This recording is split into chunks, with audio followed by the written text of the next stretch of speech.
আসসালামু আলাইকুম বন্ধুরা। তো আজকে চলে এলাম খুবই গুরুত্বপূর্ণ একটি আপডেট নিয়ে, যেটি হচ্ছে এইচএসসি পরীক্ষার আ পূর্ব আপডেট। এটা হচ্ছে এইচএসসি পরীক্ষা হবে কিনা এটা নিয়ে কিন্তু এখন মোটামুটি একটা ধোঁয়াশার সৃষ্টি হয়ে গেছে বলা চলে। তো সকল প্রকার এইচএসসি পরীক্ষা সম্পর্কে আপডেট পেতে এবং পড়ালেখার আপডেট পেতে আমার চ্যানেলটিকে অবশ্যই সাবস্ক্রাইব করে বেল আইকনটি প্রেস করে দেবেন, যাতে সকল প্রকার পড়ালেখার আপডেট আপনাদের কাছে পৌঁছে যায়। তো এখানে একটি কথা বলবো, যেহেতু বেশ কয়েকদিন ধরে দেখতে পাচ্ছি যে সিলেটে বন্যা পরিস্থিতির অবনতি ঘটছে। সিলেটের বন্যা পরিস্থিতির অবনতি ঘটার কারণে কিন্তু সিলেটে পরীক্ষা শিক্ষা বোর্ড স্থগিত করে দিয়েছে। তো আজকে আমি যে নিউজটা নিয়ে এসেছি এটা কিন্তু একাত্তর টেলিভিশনে কিছুক্ষণ আগের নিউজ।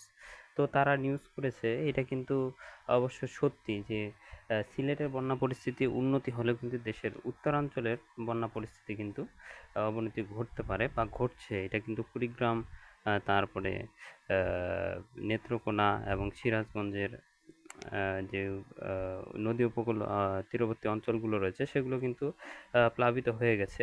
তো এখানে সিলেট বন্যা পরিস্থিতি উন্নতি হলে দেশের উত্তরাঞ্চলে আগামী ৭২ ঘন্টায় অবনতি হতে পারে পূর্বাভাস দিয়েছে এটা কিন্তু পানি উন্নয়ন বোর্ডের পক্ষ থেকে। এবং বুধবার রাজধানী পানি উন্নয়ন বোর্ডের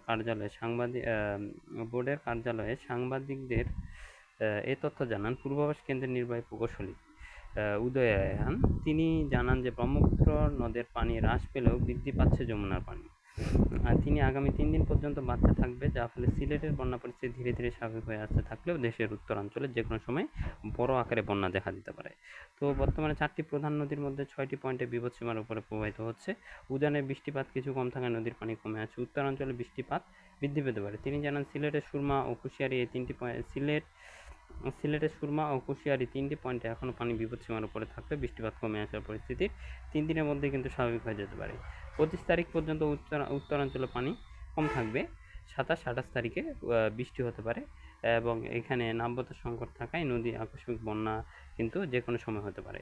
এখানে আরও জানানো হয়েছে যে আহ, ৭২ ঘন্টায় আগামী ৭২ ঘন্টায় উত্তরাঞ্চলের দুধকুমার তিস্তা ধরলা নদীর পানি বৃদ্ধি পেতে পারে। এই সময় কুড়িগ্রাম, লালমনিরহাট, নীলফামারী জেলার কিছু অংশ নিম্নাঞ্চলে স্বল্পমেয়াদী বন্যা পরিস্থিতির সৃষ্টি হতে পারে। রংপুর জেলায় নিম্নাঞ্চলে বন্যা পরিস্থিতি কিছুটা অবনতি হতে পারে, এটা কিন্তু বলা হয়েছে।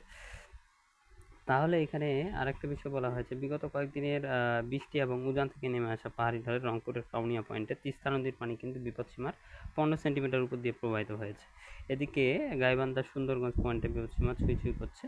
এছাড়া ব্রহ্মপুত্র, যমুনা, ঘাঘট, করতোয়া নদীর পানি ধীর গতিতে কিন্তু বাড়ছে। বৃষ্টি আসলে কিন্তু বন্যা পরিস্থিতি কিন্তু আরও অবনতি ঘটবে। এবং যেহেতু পরীক্ষা খুবই কাছাকাছি, আমাদের নাকের ডগার সামনে চলে এসেছে ধরা চলে, তো এই সময় এই পরিস্থিতিতে যদি বৃষ্টিপাত আরও হতে থাকে তাহলে কিন্তু উত্তরাঞ্চলের এই অঞ্চলগুলোতে কিন্তু বন্যা পরিস্থিতি একেবারে খুব খারাপ হয়ে যাবে। এটা কিন্তু বলাই চলে।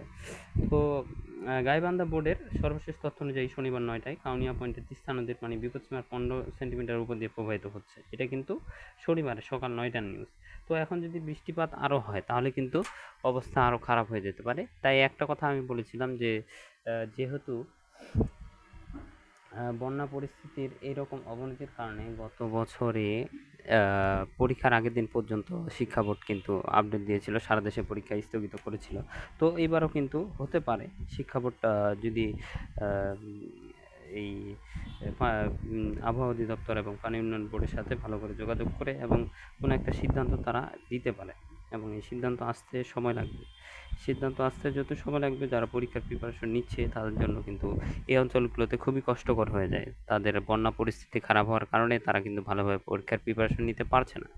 এরকম অনেক শিক্ষার্থী রয়েছে, তাই এখন প্রায় 100% শিক্ষার্থী চায় যে পরীক্ষা পিছানো হোক। তো পরীক্ষা যেহেতু পিছানো হোক, পিছিয়ে গেলে 10 দিন পিছিয়ে গেলে বা যত দিনে পিছিয়ে যাক না কেন, সেক্ষেত্রে পরীক্ষা কিন্তু হবেই। সুতরাং 30শে জুন যাদের পরীক্ষা হওয়ার কথা আছে তাদেরকে অবশ্যই প্রিপারেশন নিতে হবে 30শে জুন পরীক্ষার জন্য। এখন বাকিটা শিক্ষা বোর্ডের হাতে। তারা যদি কোনো সিদ্ধান্তে উপনীত হয় তাহলে কিন্তু অবশ্যই তারা জানিয়ে দেবে সাথে সাথে। এখন এইখানে একটি বিষয় মুখ্য হয়ে দাঁড়িয়েছে যে উত্তরাঞ্চলে এবং দক্ষিণাঞ্চলের ক্ষেত্রে উত্তরাঞ্চলে বন্যা পরিস্থিতি যদি খারাপ হয় তাহলে কিন্তু যেহেতু সিলেট সহ ৩টা বোর্ডের পরীক্ষা আপাতত স্থগিত আছে, সেক্ষেত্রে কিন্তু পুরো বাংলাদেশের পরীক্ষা স্থগিত করে দিতে পারে। এটা সম্পূর্ণ শিক্ষা বোর্ডের উপর নির্ভর করে। তাই একটা কথাই বলব যে যারা পরীক্ষার প্রিপারেশন নিচ্ছে তাদের কিন্তু প্রিপারেশন নিতেই হবে। ৩০শে জুন পরীক্ষা যদি কোনো প্রকার নোটিশ না প্রকাশিত করে তাহলে ৩০শে জুনই কিন্তু পরীক্ষা অনুষ্ঠিত হয়ে যাবে। তাহলে এইখানে একটি বিষয় বলা দরকার যে যে সকল অঞ্চলগুলোতে বন্যা পরিস্থিতির এই খারাপ অবনতি হয়েছে এই সকল এলাকাগুলোতে অবশ্যই এগুলা কিন্তু সোশ্যাল মিডিয়াতে শেয়ার করতে হবে, যাতে উচ্চ পদস্থ যে কর্মকর্তা রয়েছে, পানি উন্নয়ন বোর্ড বলো, তারপরে আবার আবহাওয়া অধিদপ্তর বলো, বিভিন্ন শিক্ষামন্ত্রী এবং শিক্ষা বোর্ডের যে কার্যালয় রয়েছে সেই তাদের পর্যন্ত যাতে নিউজটা পৌঁছায়, তাদের কাছে যাতে খবরটা পৌঁছায়, এইভাবে করে যারা এই পরিস্থিতিতে আছে তাদের কিন্তু অবশ্যই শেয়ার করতে হবে, তাহলে কিন্তু বিষয়টা পৌঁছাবে, তাহলে একটা সিদ্ধান্ত আসতে পারে। তো সকলে ভালো থাকবে, সুস্থ থাকবে। সকল প্রকার আপডেট যদি আসে আমি অবশ্যই আপডেটটা সাথে সাথে তোমাদের কাছে শেয়ার করার চেষ্টা করবো ইনশাল্লাহ।